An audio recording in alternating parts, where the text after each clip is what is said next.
All right, let's jump right in. We're about to unpack a philosophical puzzle that really gets to the core of how we think we know anything about the future. And it all starts with something that sounds incredibly simple. Let's start with a statement that seems, well, just obviously true. All emeralds are green. I mean, it seems undeniable, right? Every single emerald you've ever seen or heard of has been green. But just for a second, think about it. How do you really know that the very next emerald pulled out of the ground won't be bright blue? That leap we make from everything we've seen in the past to a prediction about the future, that's a cornerstone of science. It's called induction. And we feel totally confident about this prediction. After all, if you see a million green emeralds, they all point to the same conclusion. The pattern seems pretty much unbreakable. But then, back in 1954, this philosopher, Nelson Goodman, publishes a book and introduces an idea so clever and frankly so disruptive that it completely shook our certainty about how we know things. And to do this, to challenge our common sense, Goodman came up with a new, very strange word with a very specific and, kind of weird definition. The word is Grue. Okay, so what in the world is Grue? Here's the definition. An object is Grue if it's first seen before the year 2050, and it's green. Or if it's first seen after 2050, and it's blue. I know, it sounds totally made up, like some kind of weird logic game. But just stick with me here. So, here's the kicker, the thing that makes your brain do a little flip. Every single emerald we have ever observed, right up to this very moment, is not only green, it's also Grue. Think about it. An emerald found in 1970, it was observed before 2050, and it was green. So yep, it's Grue. The one we find today, same deal. Observed before 2050, and it's green. It is also Grue. And this is where the paradox hits you. We have two competing hypotheses. Number one, all emeralds are green.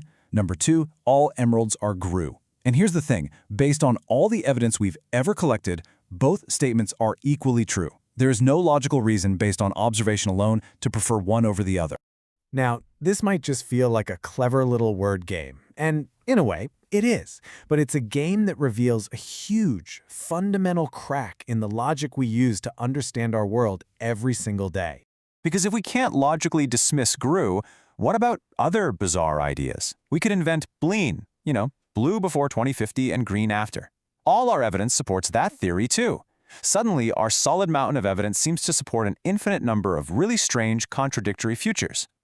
This is exactly why Goodman's book raised a storm of controversy. He basically showed that even our simple, rock-solid belief that the sun will rise tomorrow isn't as logically airtight as we all think it is. So, if pure logic fails us, what do we do then? How on earth do we actually choose between green and Grue? How does science manage to make any reliable predictions at all? Goodman's answer is surprisingly practical. He argued that the tiebreaker isn't hiding in some complex logical formula. No, it's found in something much more human, the history and habits of our own language.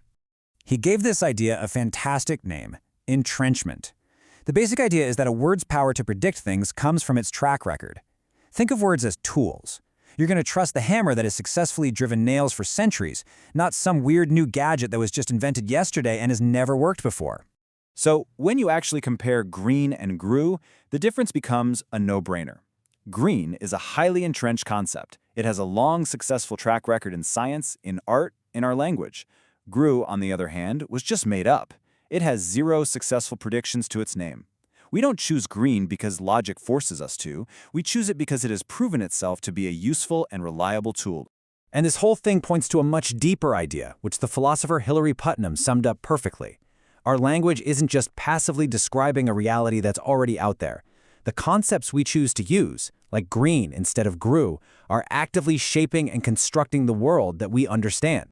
So Goodman's riddle leaves us with this fascinating and maybe a little unsettling final thought.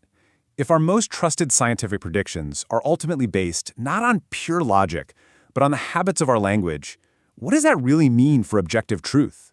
It suggests that the world we know is a world we've helped build, one reliable word at a time.